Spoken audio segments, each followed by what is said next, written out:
Hello everyone, this is Maria. Today I want to take you on a tour of one of the most popular night markets in my city, which is a small city on the east coast of China called Weihai. The night market we're at today is located right in the heart of the city center and has been there for decades.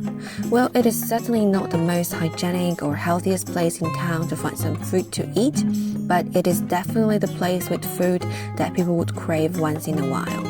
It is also as popular as it was, but it has become more organized and much cleaner than before. At least we see no greasy work tables, overused darkish oil, or swarms of flies. Well, at least not as much. It provides people with a good variety of things to choose from. People will be able to find some street meals that give them the maximum satisfaction with low cost. There are also some fancy and photogenic food that allows people to show off on their social media page. As you can see right now, there are not as many people, well, at least not in the Chinese sense. And there are some empty spots between stores. This is because our city, like many other cities in China, is still recovering from the coronavirus, as the lockdown has just been lifted up. So people are still quite cautious right now, and they do not go out as much as before. And there are some store owners who lost their business because of that. But as we always say here, winter will come to an end and spring never fails to show up. Okay, without further ado, let's head straight into the food part. So here are some stalls of grilled oysters and scallops. My hometown is known to produce high quality oyster and other kinds of seafood. So I guess that's the part of the reason why those stalls are so common in the local night market. Shells are topped with vermicelli rice noodles, some soy sauce, ground garlic and fresh chili. Grill adds a bit of smoky flavor to the shellfish, but I have to say they might have put in too much soy sauce in it, so it's slightly too salty for me. I personally do not like the taste of cooked garlic. I would prefer it raw.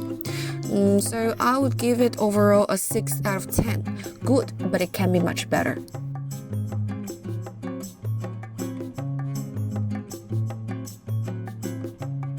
Next is my all-time favorite, fried balls and chicken shred. I'm calling them fried balls, not the meatballs, because they are mostly made up with, starch or flour, with a tiny amount of seafood, or I actually suspect there's none.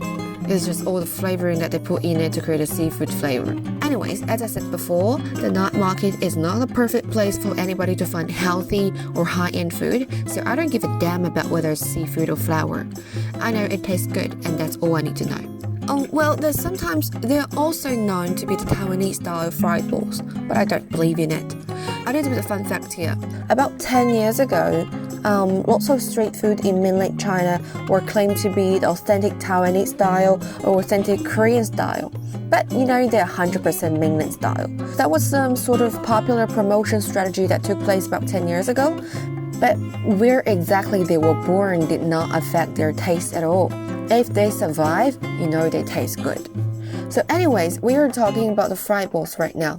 Because they are fried, the balls have a crispy shell but are still quite bouncy and chewy. What makes it so stand out from the other street snacks on my list is this magical seasoning that's spread on them with a hint of chili. I don't know what exactly is in it, but I would say that none of other franchise snack has such a unique flavor that is so consistent over the time. I love it so much, but we didn't order any of that today. We had chicken shred instead, because I had the balls the other day. When I was still a student, the chicken shred was luxurious for many of us because it was made with real chicken meat covered with breadcrumbs. So it is a little bit more expensive than the fried ball, which is, completely artificial. But it's totally worth the price. It's so crispy on the outside, but so very tender on the inside. I would not say that the chicken meat is very juicy because the shred is very thin, but it certainly is not dry. So I would give overall 10 out of 10. Next coming up is the spicy sour rice noodle, another of my all-time favorite. Well, if my memory serves me right, the couple has been running this business for over 10 years. Why I remember them so clearly? One, they serve one of the best tasting spicy sour rice noodle in town. Second, that's actually a sad story. When I was in high school, I actually lost my mobile phone on a visit to the night market. And that night, I came just for this noodle. I'm not saying that's their fault. It's totally my fault because I wore a coat with shallow pocket. I am not exactly sure whether I lost it because it fell out or somebody picked my pocket. Anyways, I got a better one after that, so that didn't bother me that much, to be honest. As you can see, the lady keeps her work table very clean and it looks shiny. That's the part of the reason why I like her so much. The standard spicy sour noodle would have some boiled bok choy or bean sprout on top. Sounds very healthy. And she also keeps some seaweed in hers. That's extra points for healthy. And for me, sour is the key in this noodle. It has to be this rice vinegar, which is very sour and adds a bit of sweetness to the soup. The amount of flavor or seasoning in the soup can be changed on demand. For example, I don't like chili that much, so I always ask to have less chili and more vinegar. And vice versa. People can have extra chili with less vinegar, or no coriander, or no pickled vegetables, and so on. The texture of the noodle is something that you have to taste yourself to know. It is so hard to describe. The thickness and shapes give noodle really different texture, even though they might be made from the same thing. In this dish, the thick rice noodle is used. It looks a bit like jelly, but a lot more chewy. I can't find anything equivalent in non-Chinese cuisine. And unlike noodles made from wheat flour, even they might be overcooked, they would only turn soft but not soggy. We are just passing another typical night market food, the malatang. The skewers of vegetables and meat and anything that you like will be immersed in this numbing, spicy hot soup. Look how many people are sitting in the tent and are queuing outside and waiting for the seat. And what is this? A pink pig hanging there, still kicking her chubby legs. Oh, look, there's another one in the base in the ground, just running in circles to get out. Oh sis, I'm stuck here. Oh my god, me too. I'm trying to find a way out to rescue you all. Next, the highlight of the night. Calling out to the meat lovers out there, the mini skewer. To be honest, I don't get the whole mini skewer thing and how they got popular. Why we don't get a bigger one? All we can get is a nibble of meat on the stick and takes them ages to put the tiny meat on. And it is cheaper per skewer, but they sell in units. The standard unit is 10 and the minimum is 5 skewers per purchase, so it's not actually cheaper. I don't really get that point. But anyways, what I do know is it tastes super. Look at them. Aren't they beautiful? Oh, look at the spark. That just lights up my soul. All that cold, greasy fat turned into hot, steaming glitter.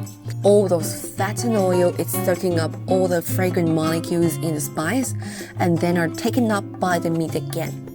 Imagine having that meat so rich in flavor just melt in your mouth on the tip of your tongue.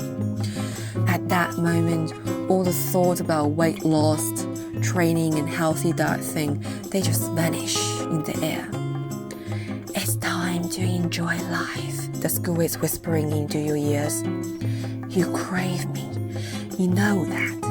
The fat, the protein, it's written in your genes and you cannot deny that. Come on, take me. And the stall we're seeing right now is shaved noodle, which I'm planning to take home for my dad, just next to the lady who's selling the spicy sour rice noodle. I think they're a couple if I got it right. With that, that's pretty much the end of our adventure tonight. But before we actually end, there's something that I want to say. As I said earlier, some stalls didn't make it through the winter. While I was waiting for the mini skewer, I overheard the conversation between the lady owner and her helper. The lady said that before the pandemic, she had 5 people helping her to make the skewer every day, and everything would be sold out in a few hours. But at the moment, she only kept 1. The other 4 people occasionally asked her whether she needed extra hand or not. She had to turn them down. This pandemic really took its toll on everybody in China, and it's the same for the rest of the world. And now, if you just go on the street and ask people randomly about how the pandemic impacted their lives, I'm sure that every single one of them had their own story. But what I'm also sure about is that at least 90% of people would think that's worth it. Because life matters more than money and numbers. Even though we were not in the front line of saving lives like doctors and nurses, we all did our contribution by staying at home to cut down the spread of virus. We did a fabulous job. Now, as we are seeing the light at the end of the tunnel, we know that we're getting there and we'll definitely get through this. Anyways, this is the end of today's video. Hope that you liked it. Please don't forget to give me a thumb up if you do. And if you do like to see more from me, please subscribe to my channel so you can see more insight about China in the future. I'm still very new in video editing, so it might take me quite some time to make the next video. Please let me know what you want to see next, and if you think there's something that I can improve on, in the comment section down below. You can find me on YouTube and Bilibili. And until next time, see ya!